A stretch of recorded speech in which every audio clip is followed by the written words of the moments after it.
আজকে করব কাতলা কালিয়া, তো তার জন্য আগে আমি কাতলা মাছগুলো ভেজে নিচ্ছি। আর এই সাইডে ভাত বসিয়েছি।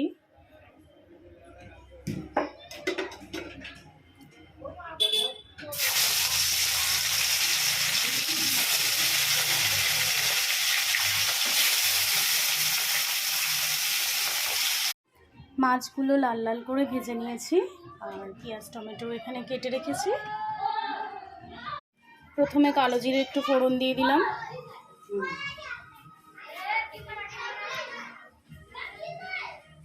এবার দিয়ে দিচ্ছি তেজপাতা। এবার দিয়ে দিচ্ছি পেঁয়াজগুলো একটু ভাজা ভাজা হবে। এবার কেটে রাখা টমেটোগুলো দিয়ে দেবো। এখানে আদা রসুন আর জিরে বাটা আছে, এটা ঢেলে দিলাম। একটুখানি পেঁয়াজও দিয়েছিলাম, অল্প একটু পেঁয়াজ আর রসুন বেশি না, অল্প একটু দিয়েছিলাম। হলুদ দিয়ে দেবো,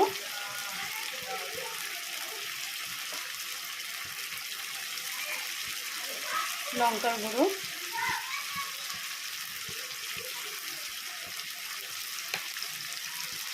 স্বাদ মতো একটু নুন দেবো, দিয়ে এবারে খানিকক্ষণ কষাবো যতক্ষণ না তেল ছাড়বে। এরপরে দেবো চারমগজ বাটা। এবারে একটু কষিয়ে নেবো, চারমগজ বাটাটা দিয়েছিলাম, এরপরে একটু কষিয়ে নেবো হালকা করে। তেল ছেড়ে দিয়েছে, এবারে আমি একটু গরম জল দিয়ে দেবো। আমি সবসময় গরম জল দিই, মাছের যে কোনো আইটেমে গরম জল দিলে টেস্টটা একটু ভালো হয়। ঠান্ডা জলের থেকে গরম জলটা দেওয়া বেটার। ঝোলটা আমাদের ফুটে উঠেছে, এবারে ছড়িয়ে দেবো কটা কাঁচা লঙ্কা, আর আস্তে আস্তে এবারে মাছগুলো একটা একটা করে ছেড়ে দেবো।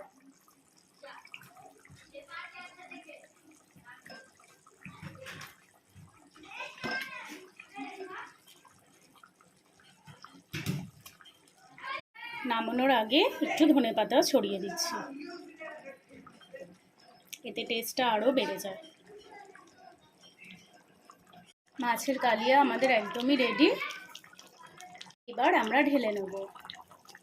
মাছের কালিয়া ঢেলে নিয়েছি, এবারে গরম গরম ভাতের সাথে পরিবেশন করে দেবেন সবাইকে।